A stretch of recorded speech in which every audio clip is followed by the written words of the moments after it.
Здравствуйте, уважаемые зрители. Сегодня у нас в гостях известный журналист Нарын Наиб. Нарын Наиб известен как учредитель первой независимой демократической газеты. Если у нас хватит времени, мы затронем и этот момент. В Москве. В Москве, да, в Москве, это еще в советские годы.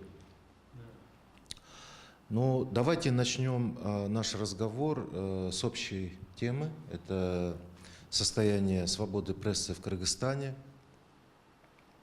Много мы говорим об этой проблеме. Есть много факторов, заставляющих с тревогой смотреть на этот вопрос, что находит отражение свое в многочисленных рейтингах международных медиаорганизаций, где Кыргызстан теряет свои позиции, скатывается назад. Ну и самое главное, это ощущение, оно просто разлито в атмосфере. Об этом можно легко сделать вывод, просто проанализировав контент наших средств массовой информации. Ну и самый главный индикатор последнего времени – это судебные процессы, да, против Азатыка и Занозы. У Азатыка, конечно, была другая ситуация. Вполне возможно, мы об этом тоже затронем в обсуждении. Но с Занозой развитие пошло по самому пессимистичному сценарию. Суд уже определил выплату многомиллионных исков. Сегодня, 3 августа 2017 года, Нарын Наиб как раз пойдет на заключительный, 5-й процесс по делу Занозы. Нарын, скажите, пожалуйста, вот вам с чего удобнее начать разговор? С вашего случая частного, да, Занозы, и вас, как ответчика по иску Генеральной прокуратуры от имени президента? Или же все-таки вначале поговорим более масштабно, ну, о состоянии всех наших СМИ? Все равно. Ну, давайте я вам просто передам микрофон, а вы начните как-нибудь. Ну, общая ситуация действительно становится со свободой слова все хуже и хуже. И при этом сами средства массовой информации, главные средства, это телеканалы, конечно, они в руках власти. Каким-то образом зависит от них и общественное телевидение, как главный поставщик новостей и информации в регионы, потому что охват территории почти 100%, и даже частные телеканалы и частные газеты, они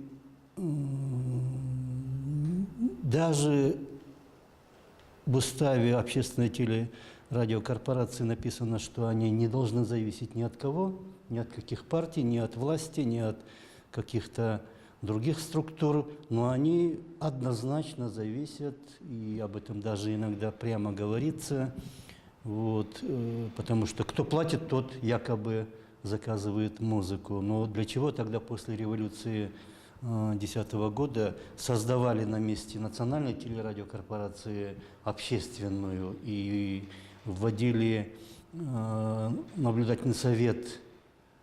И получается, эти наблюдательные советы почти во всех государственных органах, где они были введены, они выродились и превратились просто в одно из звеньев всей вот этой системы власти. Точно так же и наблюдательный совет, он почти ничего не решает и не может встать на защиту редакционной политики, встать на защиту общественных интересов и также защиту свободы слова. Мало того, через тот же общественный телеканал пропагандируется идея, что у нас свободы слова слишком много в в Кыргызстане. И надо бы обуздать этих людей, которые клевещут. Вот слово «клевещут» стало ключевым и в выражениях чиновников власти, и даже из уст президента мы услышали недавно, 24 июля, когда он давал летнюю пресс-конференцию, что это вообще не журналисты, это клеветники. А что с ними разговаривать? Впервые это слово прозвучало в связи с журналистом Дайырбеком Орунбековым, когда он в 2014 году написал статью про Волжские события и покритиковал. Нельзя сказать, что там очень сильно как-то он что-то такое сказал, не соответствующее действительности, потому что потом, в 2016 году, когда президент сам выступал на юбилее независимости 31 августа, он чуть ли не повторил то же, что говорил Дайырбек Орунбеков в своей статье двухгодичной давности, что Временное правительство не все сделало для того, чтобы вот эти события июньские произошли, и между апрелем и июнем тоже были много событий, в мае сколько было кровавых событий. Вот. Получается, Орунбеков не клеветал, но за то, что сказал Орунбеков, это называется клеветой, и его привлекают к ответственности, сначала к гражданской, потом к уголовной ответственности, а почти то же самое говорит потом президент, это получается... Все считают, да, правильно, так и было, и после этого мы уже видим суды над членами Временного правительства, над Чотоновым и над Текебаевым, и еще говорят, это не конец, могут быть новые суды, задержания и так далее. Вот эта идея, что свободы слова слишком много и надо какие-то меры предпринимать, оно, мне кажется, очень важным, потому что это засело в мозгах людей. Даже многие эксперты, доктора наук постоянно об этом твердят, что у нас слишком много свободы слова, так нельзя, мол, надо быть ответственным и так далее. Но я бы так сказал, свободы слова слишком много никогда не бывает. Потому что абсолютная свобода слова – это 100%. Ни в одном обществе, ни в США, ни в Финляндии, которая там хвалится за свободу слова, ни в Нидерландах или там в Швеции, она не стопроцентная. Чуть меньше всегда, потому что какие-то эксцессы всегда есть, особенно со стороны криминальных структур или бизнес-структур. Они очень не любят, многие бизнесмены, когда находят какие-то их нарушения правил, и об этом пресса пишет. Они стараются все это замолчать, уладить во внесудебном порядке, а если это не получается, они подают в суд, и у них возможностей много, и даже хотя бы один суд, если в какой-то стране произошел против СМИ, то это уже не свобода слова. А тем более власти, не только бизнес-структуры или там, криминальные элементы, но когда сами власти подают в суд на журналистов или на издания какие-то СМИ, то это уже абсолютно, можно сказать, это вообще нет свободы слова. Там много критериев, есть там 10-15 критериев, по каждому из них делают опросы, там и Freedom House, или «Репортеры без границ», или другие, Комитет защиты журналистов в Нью-Йорке, а потом они это суммируют, получается какой-то процент. Там в некоторые области может быть выше, в других областях ниже, а в целом вот так, как правило, измеряется за счет опросов журналистов и экспертов.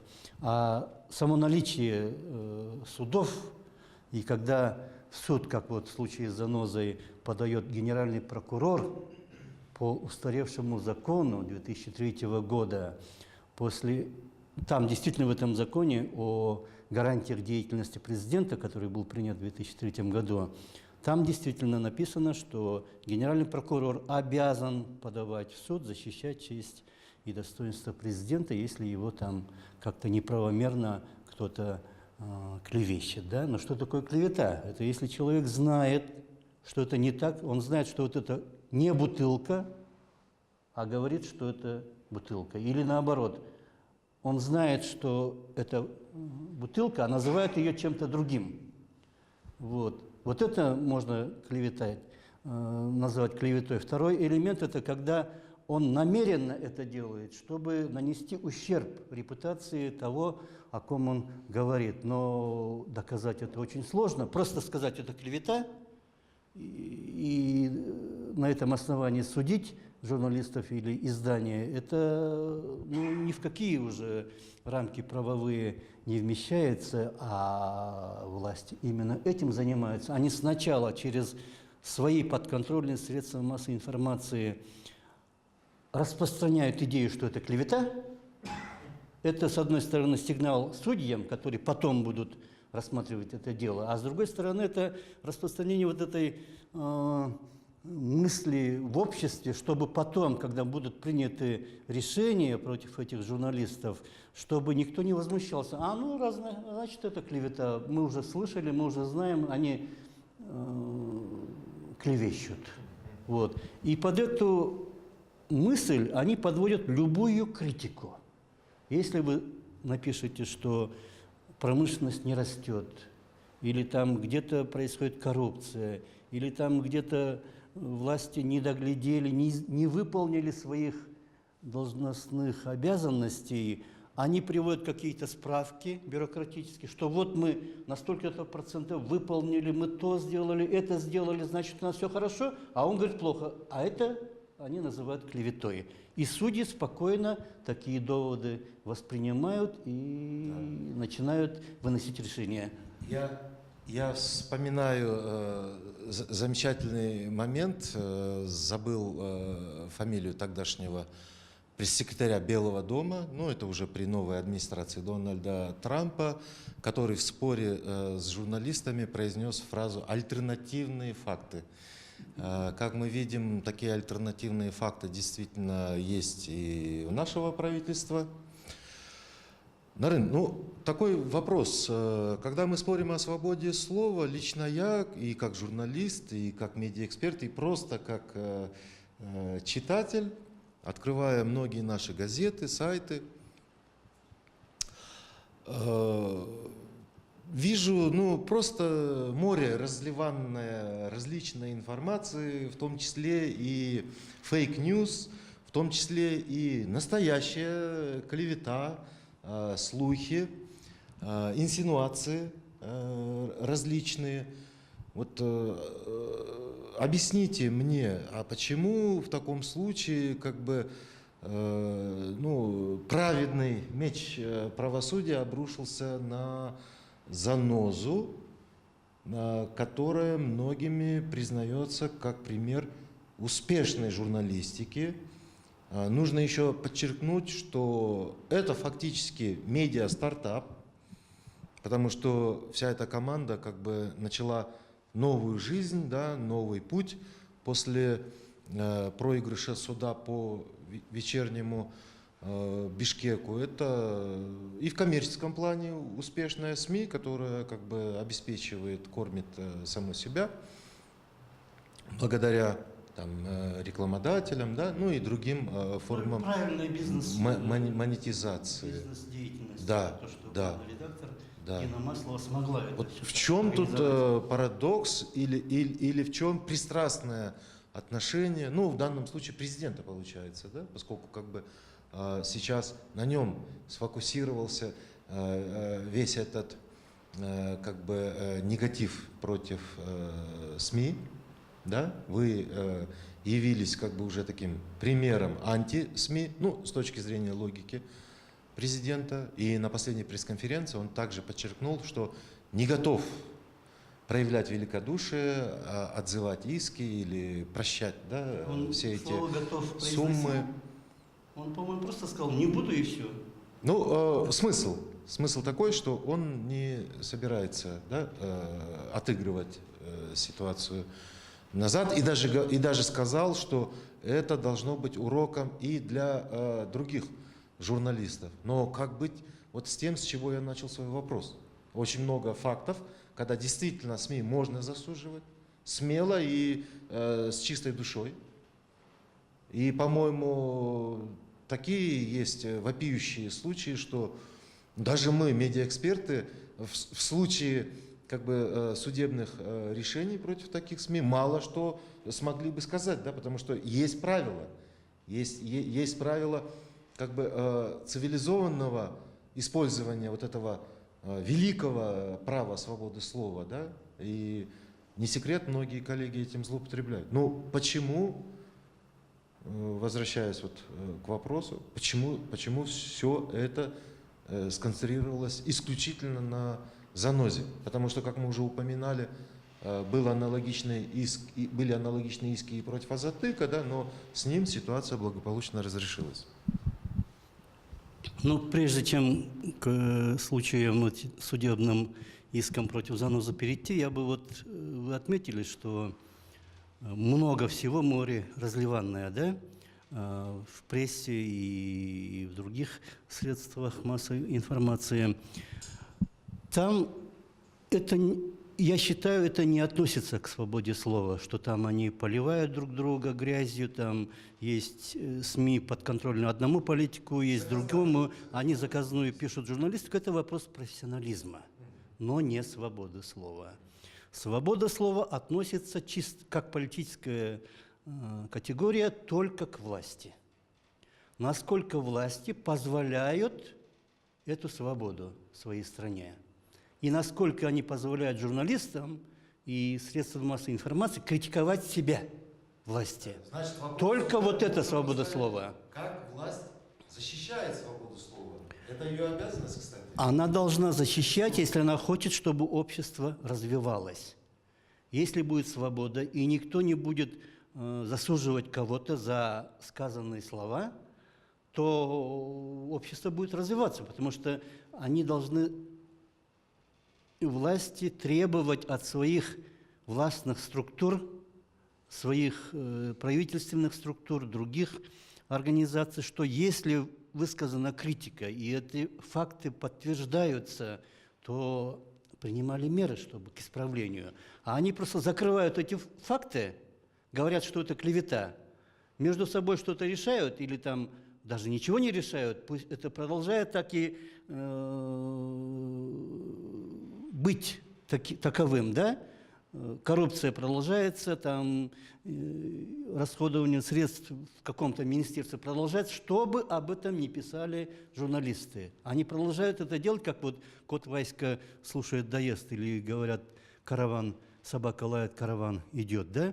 Ничего не предпринимается из-за того, что пишут журналисты.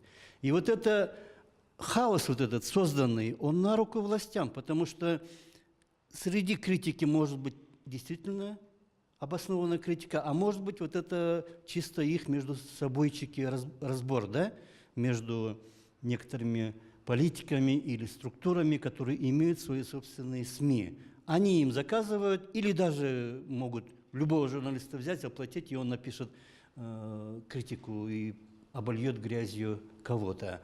Они это воспринимают, что это нормально, это демократия, это, ну, каждый может говорить, что хочет, но за этим они не видят свою ответственность, никакую. А они ответственны за все, что происходит в стране, раз они победили на выборах, и народ им вручил мандат на правление. Да, вот давайте вы делаете, исправляйте ситуацию, там чуть ли не ничего не было сделано за 25 лет. Они же сами это говорят, сами власти, что ничего за 25 лет не было сделано, только сейчас мы встаем на ноги и становимся независимыми и так далее, и так далее. И вот это все вопросы профессионализма, которые можно было бы поднимать при правильной работе, при правильном реагировании на критику и так далее. Да?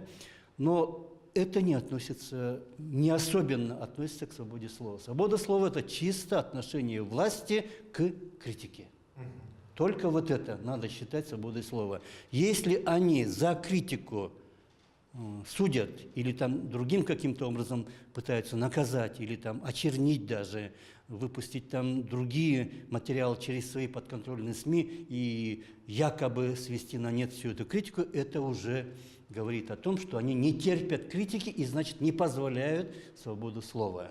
Если где-то что-то неправильно, это надо учить, улучшить, преподавание в университетах, на факультетах журналистики, проводить семинары, рассказывать, не закрываться, давать информацию, быть самим открытыми, чтобы журналистам не надо было там где-то искать экспертов и какие-то цифры правильные или неправильные и так далее. Сами будьте максимально открытыми, тогда вот этой грязи не будет, домыслов не будет.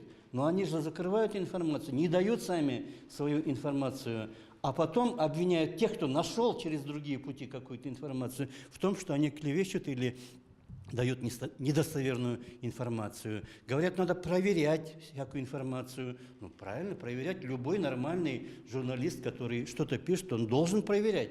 Это вопрос профессионализма, но не свободы слова. Если президент едет в Брюссель и говорит, что за последние 2-3 года зарплата врачей и учителей поднялась в 3-5 раз, как журналист должен это проверить? Должен он это проверять или нет? Вот. Если он должен проверять, извините меня, то тогда эта новость не выйдет в тот же день. Это ответственность ложится на человека, который это говорит. Если мы с улицы кого-то пригласили, и какой-то там никому неизвестный гражданин это говорит, это надо проверять. Действительно, насколько он компетентен это говорить, такие вещи, цифры приводить или там какие-то мнения приводить. Да, но если это говорит министр, если это говорит там депутат, если это говорит президент, почему мы это должны проверять? Мы говорим то, что говорит президент. И все об этом написали после того, как в Брюсселе он это выступил. У меня с этим вопрос. Если мы, конечно, не идеализируем наши СМИ, и мы не идеализируем самих себя. Мы всего лишь пытаемся делать свою работу максимально лучше. Ответственно, скажем. Ответственно. Но это понятно, что журналистика – это вообще профессия повышенного риска, да, потому что никогда не знаешь, чьи интересы заденешь и на какие следы можешь выйти, да, в процессе там, каких-то расследований или изучения какой-либо информации.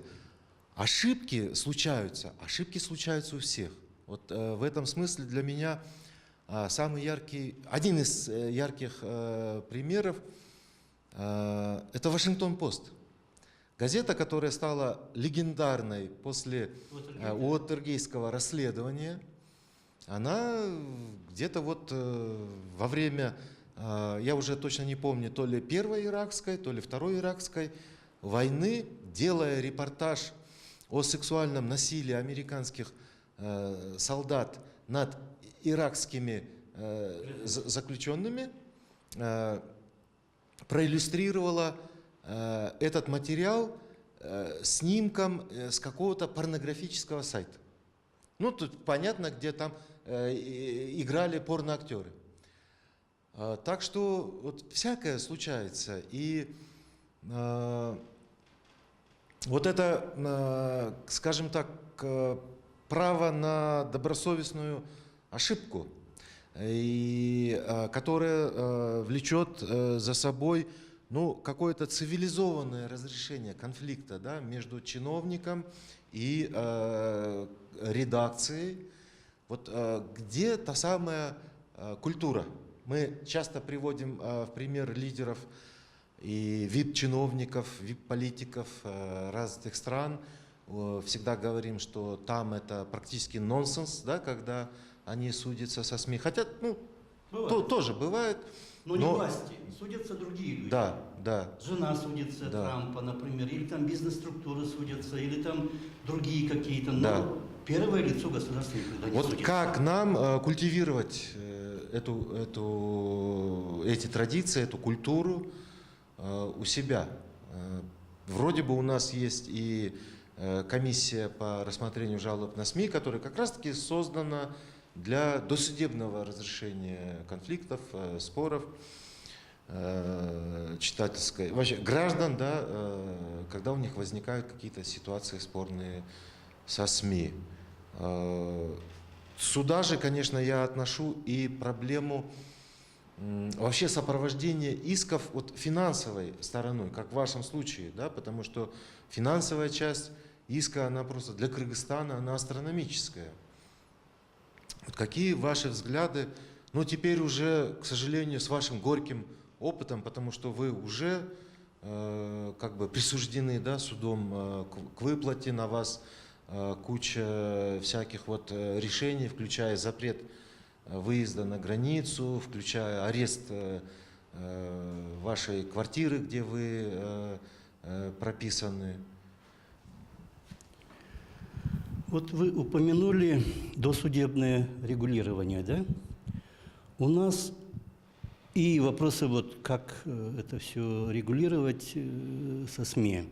Во-первых, это вопрос культуры образования вообще всего общества. Если бы общество было высокообразованным, высококультурным, оно бы не позволило властям так себя вести, ну, извините за выражение, хамски. А власти ведут себя все более и более хамски, потому что общество никаким образом почти не протестует. Вот. Образование низкое, ну и у журналистов тоже образование, соответственно, низкое. Это как срез общества, да? Второе, мне кажется, все чиновники, все, в том числе и профессионалы там, или специалисты, которые сидят там на своих должностях, там особенно хочется отметить Государственный центр судебных экспертиз, да, который недавно стал государственной службой, они относятся к своим обязанностям чисто формально, не ответственно, не чувствуя за тем, что какое решение они примут, как это может потом отразиться, какие прецеденты это может создать. Чисто формальное. Вот вы сказали про досудебное регулирование. Есть комиссия по разрешению споров в СМИ, да, по этической или что. Мне кажется, я там ни разу не был на их заседаниях и не особенно за ними слежу, но как только иски возникли, они могли бы проявить инициативу и каким-то образом какое-то заявление сделать или найти какие-то точки соприкосновения и так далее. А у них принцип какой? Они нам заявление не писал никто, мы ничего не рассматриваем. Получается, есть заявление, значит, проблема есть. Нет заявления, значит, проблемы нет. Хотя там хоть что, пусть рушится там и судят, убивают там и так далее, режут. Да? Нет заявления, нет проблемы. Должна работать и на упреждение. Конечно. То же самое с союзами журналистов. Формализм, конечно, он да. такой, ну, не знаю, не очень оправданный. Это то же самое, как дают грамоты или ордена, или там, я не знаю, какие-то поощрительные призы по заявлениям. Или там любые конкурсы у нас проводятся, да, на какую-то тему. Подают заявление, допустим, 10 человек на освещение какой-то экологической катастрофы. Они, комиссия собирается, выбирает из этих 10 трудов, скажем так, статей.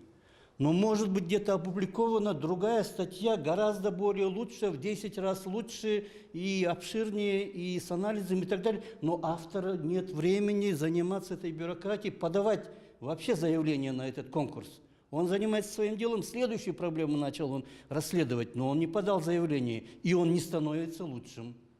Это такая чисто формальная, то же самое, почетные грамоты, все эти ордена, медали, все даются по заявлению. Отличник там образования или отличник культуры. Не подал ты заявление, хоть какой-то гений тебе не дадут. Потому что все, надо собрать. Да, документы собрать, характеристики и так далее. Вот этот подход, он сам, мне кажется, это совковый такой подход, когда вот... Но он совковый есть. Да, но там... При совке все-таки люди работали, комиссии вот эти по присуждению, они сначала исследовали, находили людей достойных, а потом им говорили, подавайте документы. Было из кого выбирать, с одной стороны. Как бы мы Допустим. критиковали Союз и в области культуры, и в области науки, было из кого выбирать. Ну и сейчас есть, решает бумага. сейчас тоже есть люди, которые самоотверженно что-то делают. На границе, например, там люди все из этого села уехали вглубь территории, и соседние государства захватывают эти территории, ну, ползучим способом, об этом много пишется, да, но одна женщина или там в другом селе другая женщина, не уезжают из этого села. Вот кому надо давать героя, и они своим присутствием, просто тем, что там живут на этой границе, они сохраняют государственность этой границы государственной. Но никто их не замечает, потому что они вместо огромных структур, которые есть, там, пограничные, там, безопасности и так далее, службы, они этим должны заниматься, а занимаются пенсионеры, женщины. Например, это один только пример. Таких примеров много, кто люди действительно делают то, что должно делать государство. А чиновники государственные сидят и мало того, что зарплату получают высокие, они еще там на дайвинг себе выделяют средства, там, чтобы сотрудники, или там обеды свои оплачивают из государственной казны, хотя и они сами очень высокого слоя, который получает высокие зарплаты. Они такое себе предусматривают. Бассейны себе оплачивают и так далее своим сотрудникам, ежедневные обеды, которые гораздо больше тратятся на это, чем прожиточный минимум, да? Но таких героев не видят, а сами между собой там разделяют эти грамоты. Ну, мы немного в сторону отошли, я, может быть, тогда про занозу расскажу, да? Что и как, и почему. К занозе мы сейчас вернемся, Так. потому что тут как очень, кстати, вопрос один поступил. Я просто перед нашей встречей в своем твиттере написал, что у нас будет обсуждение с вашим участием, и предложил желающим задать вопросы вам, если они у них будут. И вот один твиттерянин, она спросила у меня, с чем вы связываете пассивную активность, очень интересное сочетание, пассивную активность западных институтов демократии по защите свободы слова повлиять на ситуацию в этих вопросах в Кыргызстане, ну, наверное, включая и ситуацию с занозой. Вообще вы согласны с такой постановкой? Определенная пассивность наблюдается? Я как медиаэксперт согласился бы, скорее всего, с этим, потому что очень редко мне попадались на глаза заявления. Они прозвучали в начале судебных процессов или даже до судебных процессов, просто когда было объявлено об исках. Вот как будто бы все организации отметились заявлениями и как бы и умыли руки. То есть с чистой совестью, что вот мы выразили свою позицию, да, но последующего какого-то участия, вот лично я как медиаэксперт, как председатель общественного объединения «Журналисты», в компетенции которого входит мониторинг за состоянием свободы слова, не наблюдал. А ваши впечатления? Я согласен. Действительно, пассивная активность или активная пассивность, тоже, наверное, можно назвать, это наблюдается. И это не просто случайность, потому что это как бы реакция на деятельность кыргызских властей последних месяцев. Потому что стоило, например, Организация по безопасности и сотрудничеству в Европе, ОБСЕ, покритиковать или там пригласить на свою встречу в Варшаве Кадыржана Батырова, как такой поднялся шум, такой подняли скандал, почему это вы такого человека себе приглашаете, и облили грязью и правозащитников, которые там оказались в одном зале за одним столом с этим человеком и так далее. И чем это кончилось? Кончилось тем, что центр ОБСЕ понизили в статусе. Он стал, как он теперь называется, программный офис или что-то такое, да, офис. Недавно вообще было закрыто, по-моему, Вот.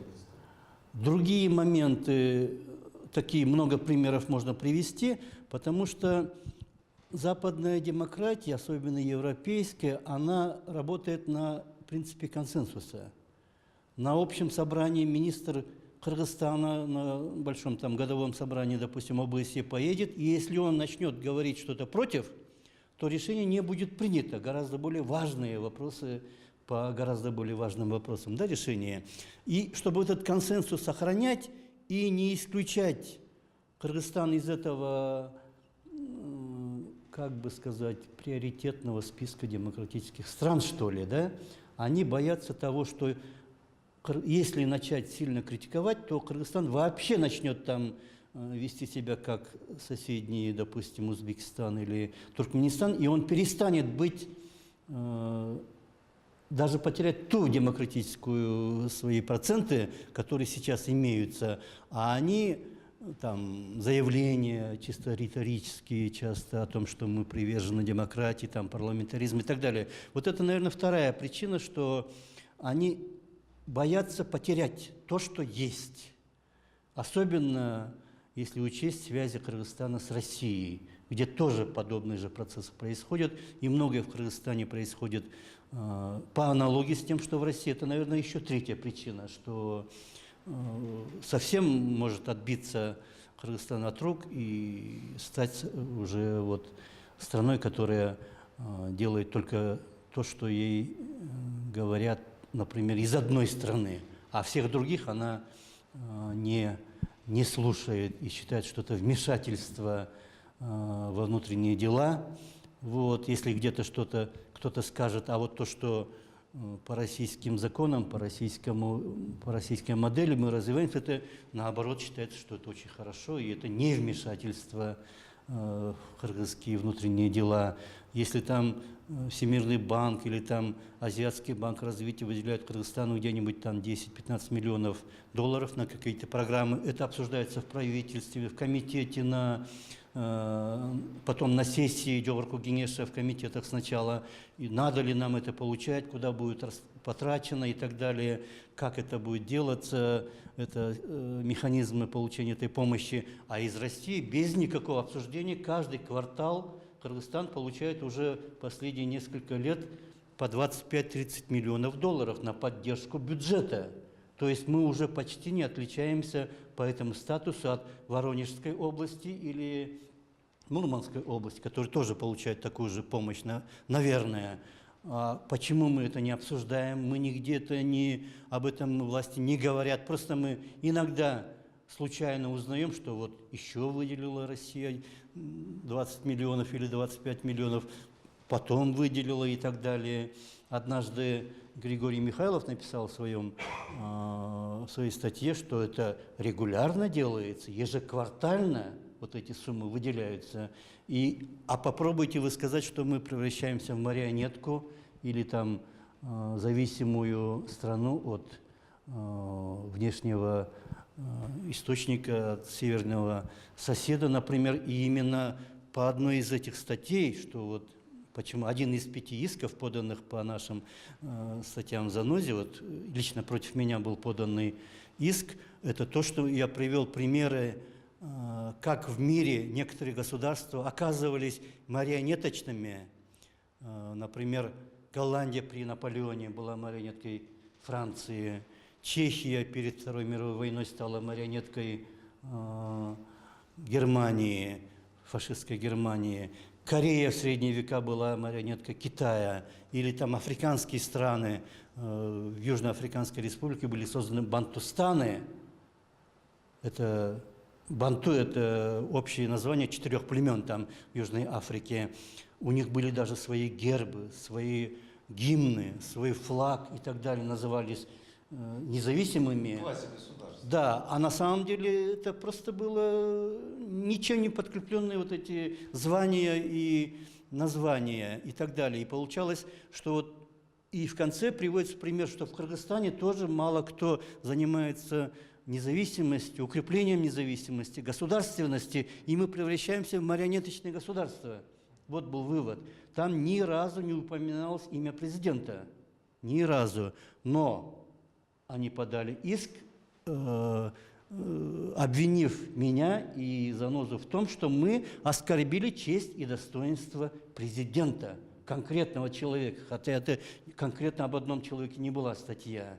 И все доводы, обвинения строились на экспертном даже не заключении, Потому что вот этот Государственный центр судебных экспертиз, он не аккредитован, и эксперты при нем не имеют права даже выносить заключение. А она сделала, называлась официально исследование, экспертное исследование. Фактически мнение личное. Мнение, да. И только на мнение этого одного человека, я не побоюсь имя даже назвать, Дидегуль Семенова, она говорит, я почитала статью, вроде ничего плохого нет. Потом почитала ссылки, которые там приводятся в этой статье, и я поняла, что это против президента. Но против президента может быть критика, а не оскорбление. Ни одного оскорбительного слова там нет. Никаких. Когда ей говорят, давайте вот конкретно по предложениям пройдем. В этом предложении, в этом абзаце есть оскорбление? Она говорит, нет, я так не буду. Или там другие вопросы ей задают, она говорит, я не буду на этот вопрос отвечать. А какое слово вы считаете оскорбительным? Ей задают вопросы, она говорит, вы что, меня тут экзаменуете? То есть на вопросы по существу не отвечает, уходит, а обвинения прокурора говорят, это не мы, это эксперт говорит. И судья на одном единственном этом экспертном исследовании выносит решение, причем на полную катушку. Ну, о заказном характере этих судебных процессов мы еще поговорим обязательно. Сегодня или? Вообще, я думаю, дойдет и до этого время для анализа всего, да, всей этой истории. Впереди много времени, впереди еще большая трансформация нашей власти, да, ну, уходящий президент, ожидание нового президента, с этим связаны, ну, какие-то ожидания на вообще, ну, может быть, даже пересмотр политического Будем надеяться. наследия или капитала президента Алмазбека Шаршеновича. Это все покажет будущее. А пока у меня такой вопрос.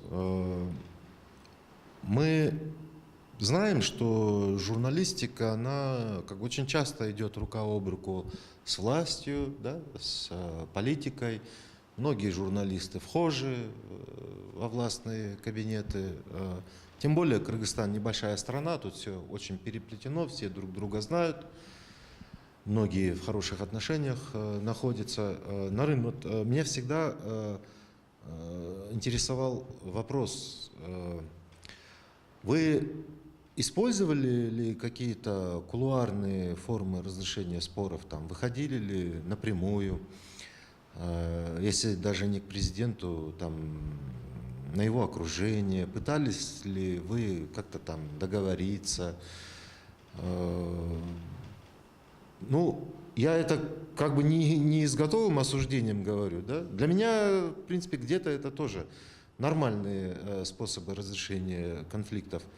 Вот, то есть, вот закулисье, было ли какое-то закулисье вот у вашей истории? Ну, можно сказать, нет. Мы сами не пытались этого делать, но были доброжелатели, и люди, и организации, которые видят несправедливость и говорят, как же так, почему, тут никакого оскорбления тут нет, почему на такие миллионы вас осуждают и так далее, и попытаться помочь, да? Мы говорим, ну, почему мы должны запрещать им это делать? И действительно, если какой-то такой вопрос возник, вот со всеми этими судами, власти могли бы просто пригласить авторов или руководителей и просто по душам побеседовать. Как в случае с Азатыком. У них это Ну, получилось? там не совсем так, наверное, но, допустим, да, с натяжкой это можно назвать. Если, так, в частности, по душам побеседовали, да. Этого не было. Если со стороны власти этого нет, то если мы будем это инициировать, получается, как будто мы виноваты и хотим смыть свою вину или там искупить вину или что-то такое, да? Мы ни в чем не виноваты. Я могу повторить Это и официально, и по-другому. Ни в чем мы не виноваты. Единственная наша цель была найти, это миссия журналистов, найти недостатки в государственном управлении или в управлении каких-то организаций или там чиновников, пусть даже самых высоких, и указать им, вот это вы неправильно делаете, так нельзя делать. Указать, вот здесь такое происходит, почему вы на это не обращаете внимания? Почему вы взяли такой курс, а не другой, особенно внешнеполитический, когда там происходит денонсация этих огромных базовых соглашений, например, США, да, или денонсация вот этих договоров по Верхнеангарскому каскаду. Если бы власти ничего не делали, просто ничего не делали, дело дошло бы до того, когда сроки исполнения подошли. И кто был бы виноват? Те, кто должны были построить. И Кыргызстан мог бы их оштрафовать за то, что они в срок не выполнили того, что было оговорено в соглашениях. А когда мы заранее, еще до наступления этих сроков исполнения, денонсируем сами, получается, мы в одностороннем порядке выходим из соглашения, и на нас, получается, санкции. Правильно? Вот такие вещи писали мы. Но раз люди, кто-то хочет помочь, там, найти, мы сказали, ну, если вы сможете, мы не против. Но сами мы туда ходить и там на поклон или там говорить, что мы виноваты, мы не собирались. Но их попытки, вот, судя по тому, что сказал президент 24 июля, не увенчались с успехом. Все понятно, спасибо. Ну, заключительный вопрос. Ну, это даже не вопрос. Как бы давайте какую-то фиксацию произведем, потому что ваша история очень долгая, сложная, запутанная. Я вообще удивляюсь, как вы еще сами не путаетесь между всеми этими многочисленными исками и астрономическими Мы просто пронумеровали суммами. иск номер 1, иск номер 2, Да? и просто... Да, интересно. Значит так, какие суммы вы уже проиграли перед угрозой проигрыша новых сумм еще стоите? Как ваша ситуация? Что с занозой? Мы знаем, что она прекратила свое существование. Нет, произошел еще не прекратила, но произошел на стадии. ребрендинг. Да, теперь заноза представлена двумя новыми брендами: «Кактус Медиа» и «Нары Наибком». еще третье будет. Как так-то. Как так-то, да, аналитический сайт, насколько я знаю, да, но просто его пока нет, Да. а те два ресурса, они уже работают, Да. туда можно заходить и читать.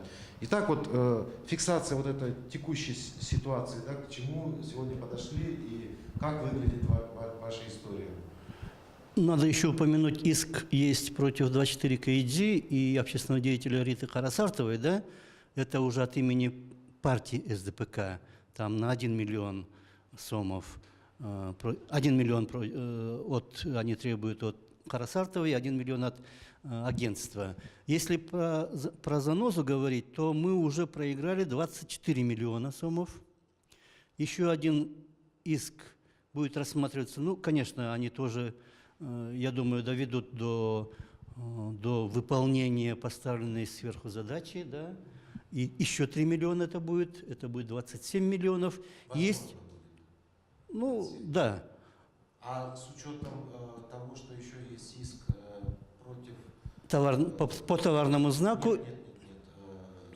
Главы правовой клиники Адилет Чолпон. Это отдельно. Да. Ей 3 миллиона, но это не заноза, она соответчиком выступает, там по одному из исков есть против занозы. Чолпон Якупу отдельно, это уже будет 33 миллиона, если считать, да?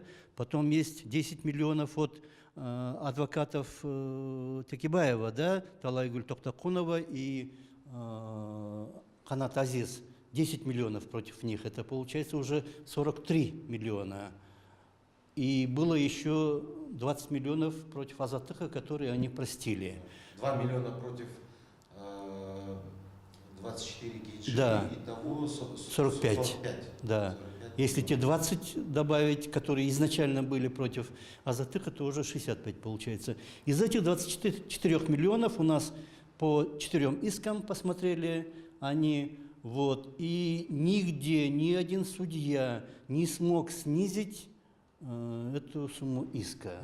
Обычно, как бывает, подает в суд на миллион, а суд удовлетворяет, например, там, на 100 тысяч или там 120-200 тысяч. И я думаю, за этим тоже что-то кроется, что они полностью удовлетворяют. Во-первых, те, кто им заказали эти суды и потребовали осудить, наказать, они требуют, чтобы в полной мере все это было сделано. И вторая причина, мне так кажется, что судьи специально не вмешиваются, не меняют ничего из вот этих исковых требований, чтобы потом, когда к ним могут быть предъявлен счет или претензии, почему вы вот так судили, они, чтобы потом говорить, я был зависим, я ничего не мог изменить, и меня заставили, да? А если он изменит и сделает не 3 миллиона, требует 3 миллиона, а он сделает там 500 тысяч, то получается, что это он принял решение, судья. То есть они сейчас умывают руки и стараются показать на будущее, что они не принимали решения, они просто были исполнителями. Мне так кажется, что вот из-за этого. Есть еще вот 3 миллиона по товарному знаку, это тоже анекдотичный иск.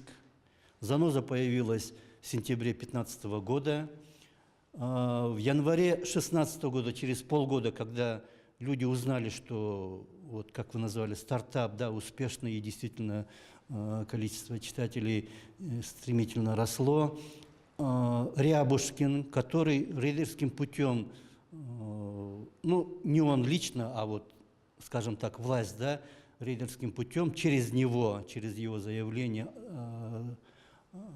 отобрала «Вечерний Бишкек» у его прежнего хозяина Александра Кима, да, после этого часть журналистов ушла, и он стал владельцем, полным владельцем «Вечернего Бишкека» издательского дома, да. Он же подает заявление в Кыргызпатент на регистрацию товарного знака «Заноза». И Кыргызпатент ему выдает свидетельство. Он становится владельцем этого товарного знака. После этого он подает на нас в суд, что мы незаконно используем его товарный знак. Даже сами даты показывают, что «Заноза» появилась в сентябре 2015 года, он подал свое заявление в Кыргызпатент в январе 2016 года, а в сентябре 2016 года Кыргызпатент выдал ему это свидетельство. Потом он подает в суд в апреле уже нынешнего 2017 года, и суд еще не завершился, по существу еще даже не рассматривали, но как мера обеспечительная для исковых требований, они нам уже запретили на первом же заседании суда, нам запретили использовать знак «Заноза». Поэтому теперь вы кактус? Да, поэтому теперь кактус. Но это просто, я не знаю, вот как это надо характеризовать.